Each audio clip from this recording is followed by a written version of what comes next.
Berarti di situ saya berpikir kalau memang yang mengantar HP dan orang yang merasa kehilangan HP itu orang yang sama. Orang itu udah, kalau dibilang udah sekongkol ya, sudah kerjasama. Mungkin cara mereka seperti itu untuk mencari uang, dan saya ikhlaskan.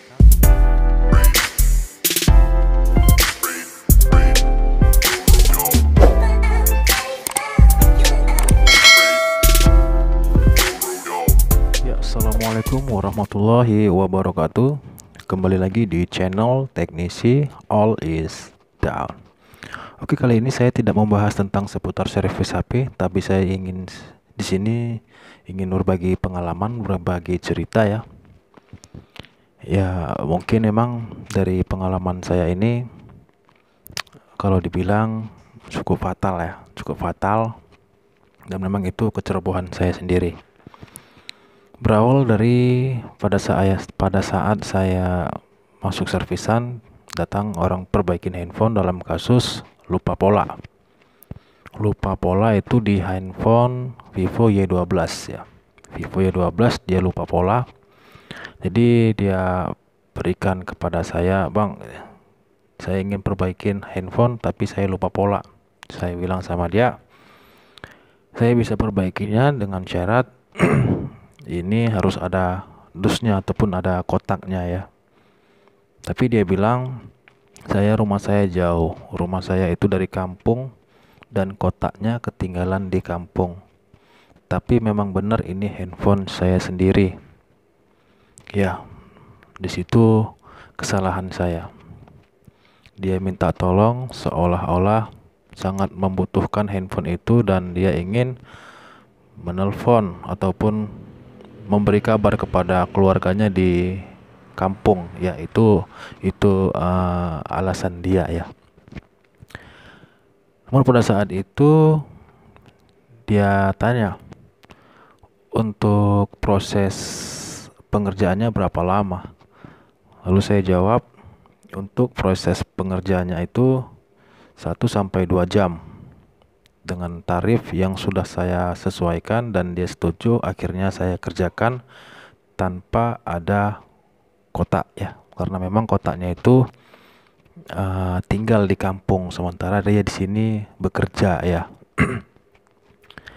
Dan saya masih penasaran, saya coba tanya kenapa bisa lupa pola, dan alasannya sebelumnya ini saya bikin PIN, namun tadi malam sebelum saya tidur saya rubah menjadi pola. Setelah saya bangun saya lupa untuk pola yang saya perbaruin. Nah,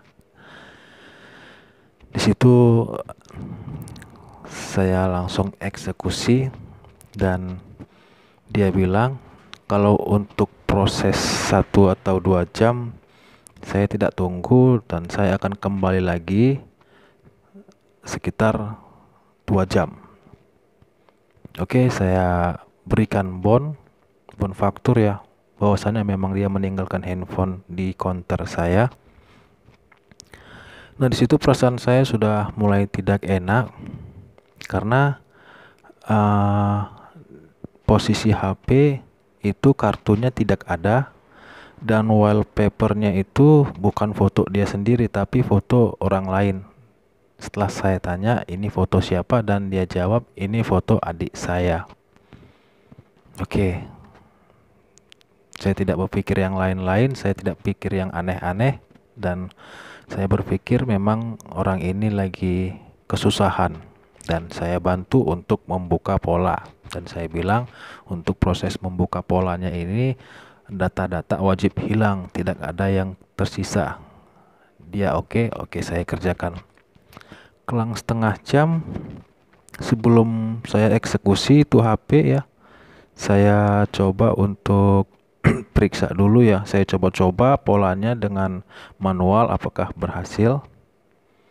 Nah, setelah saya coba-coba tidak berapa lama ada ibu-ibu sama anaknya datang dan bertanya, "Bang, apakah ada orang di sini yang mengantar HP ataupun menjual HP?" Dia bilang gitu. "HP apa?" Saya bilang. "HP Vivo." "Warna apa?" "Warna biru." Nah, pada saat dia bilang HP Vivo berwarna biru, posisi HP itu sedang saya pegang dan dia lihat itu HP dia. Sementara HP ini belum saya eksekusi, masih saya pegang. Saya coba untuk membuka pola secara manual. Sementara orangnya tadi sudah pergi pulang. Nah, di sini saya berpikir ya, di sini saya antara dijebak atau memang di prank, saya juga tidak tahu. Tapi feeling saya yang ngantar HP ini satu orang ya, ibaratnya udah kerja sama orang yang bertanya tadi, bertanya tentang HP, ada orang jual HP gitu. Sepertinya itu satu keluarga ya gitu, yang sengaja untuk menekan saya dan menjatuhkan saya gitu ya. Kebetulan HP masih saya pegang dan ibu itu bertanya, "Nah, itu HP-nya?" "Ya, itu HP saya," katanya gitu. Saya terkejut. "Apa buktinya kalau emang ini HP ibu? Saya tahu polanya," katanya gitu. Nah, saya kasih dan dia buka polanya, itu benar. Itu benar, terbuka. Saya tidak bisa berkata apa-apa karena memang dia bisa membuka pola, itu kan pertanda memang HP dia sendiri. Nah, setelah itu dia mengancam saya ya. Mengancam saya kalau memang saya itu adalah seorang penada dan ataupun mengambil barang-barang curian. Nah, di situ saya mulai panik ya, karena memang posisi ibu itu terus menekan ya gitu, terus menekan. Nah, setelah dibuka-buka memang isi galerinya itu punya ibu itu gitu. Nah, dan dia mengancam akan lapor saya ke polisi dengan kasus penada ataupun penerima barang curian. Nah, saya coba untuk jelaskan sama ibu itu untuk kronologi bagaimana HP itu sampai di sini. Ibu itu tidak mau mendengarkannya dan dia tetap bersikeras akan melaporkan saya ke polisi. Nah, akhir ceritanya ya, singkat ceritanya ya, bukan akhir cerita, singkat ceritanya yang membuat saya semakin curiga, ibu itu berkata seperti ini. "Gini saja mas," katanya gitu ya. Ini dia berdua sama anak gadisnya. "Gini saja mas, ini HP saya," dia bilang gitu. "Kenapa ada di tangan mas?" Dia bilang seperti itu kepada saya kan. Saya bilang, "Ini HP orang servis kemari. Saya juga tidak tahu kalau memang ini HP ibu, karena pengakuan dia HP ini HP dia dan dia lupa pola. Pada saat saya minta dusnya, dia bilang dusnya ada di kampung." Ibu itu tidak percaya sama sekali. Jadi saya bilang sama ibu itu, kalau ibu tidak percaya, tunggu sampai 2 jam orangnya balik ke sini. Dan ibu itu tidak mau. Jadi singkat cerita, ibu itu bilang gini, "Gini saja mas, saya juga tidak mau ribut-ribut di sini. Ini HP saya bawa dan mas juga saya lapor ke polisi. Atau tidak, saya minta ganti rugi." Nah, saya berpikir ganti rugi apa? Emangnya apa yang saya buat? Kan gitu. Dia minta ganti rugi senilai 1 juta sesuai dengan harga handphonenya. Nah, di situ saya mulai panik ya, mulai panik karena memang terkejut ya, secara tiba-tiba langsung spontan terjadi seperti ini. Dia minta uang 1 juta dan di situ saya nggak berpikir panjang ya, karena memang posisi sedang panik. Saya bilang,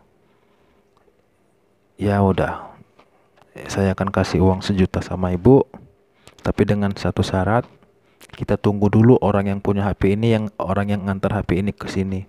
Dia tidak mau ya. Nah, kalau dia bawa itu HP, terus nanti kalau orang yang ngantar kemari itu datang, dia tanya HP, kan saya kena juga. Nah, ibu tuh nggak mau, malah diancam saya, kalau abang tidak kasih HP ini saya bawa, saya lapor polisi hari ini juga. Ya benar, dia bawa polisi ya. Kebetulan katanya keluarganya ada polisi, dan kelang kelang sekitar 15 menit dia telepon keluarganya yang polisi itu datang ke konter saya, dan situ saya dihantam habis-habisannya. Saya di apa ya, dipojokin habis-habisan. Akhirnya saya ngalah, saya turutin apa yang dibilang ibu itu untuk biar supaya masalah ini kelar ya. Ibu itu minta uang 1 juta untuk kalau dibilang untuk damai lah, dia bilang gitu, dia biar nggak sampai ke polisi ataupun sampai ke kantor polisi. Dia minta uang 1 juta dan minta HP-nya kembali. Karena saya pikir daripada malu ya, banyak orang yang liatin juga, saya kasih uang 1 juta dan saya kasih HP-nya dan dia pergi. Nah, setelah ibu itu pergi, saya tunggu-tunggu orang yang tadi nganter HP itu ke konter saya sampai 3 sampai 4 jam, bahkan sampai 1 harian tidak ada datang. Dan sampai udah sekarang ini udah sekitar 3 hari tidak ada datang. Berarti di situ saya berpikir kalau memang yang mengantar HP dan orang yang merasa kehilangan HP itu orang yang sama. Orang itu udah, kalau dibilang udah sekongkol ya, sudah kerjasama. Mungkin cara mereka seperti itu untuk mencari uang, dan saya ikhlaskan. Semoga apa yang dilakukan mereka kepada saya itu bisa dibalas oleh Allah ya, Allah Subhanahu wa taala. Nah, di sini inti dari video ini ya, untuk teman-teman teknisi ponsel, saya hanya berbagi pengalaman, ya berbagi duka lah. Kalau gitu jangan sampai kejadian ini menimpa teman-teman teknisi ponsel yang sedang berjuang ya untuk mencari nafkah. Kayak enak ya rasanya seperti ini ya. Tapi semoga lah teman-teman teknisi semuanya itu dilindungin ya, karena memang niat kita itu baik untuk cari nafkah, perbaikin handphone orang ya, mau perbaikin orang yang sedang kesusahan ya, handphonenya rusak kita perbaikin ya.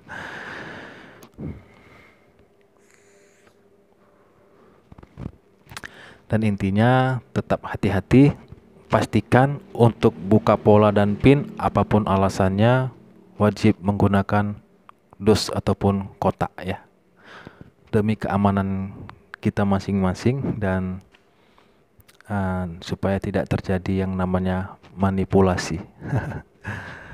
Oke lah, cukup sekian lah ya yang video duka yang saya alamin ya. Semoga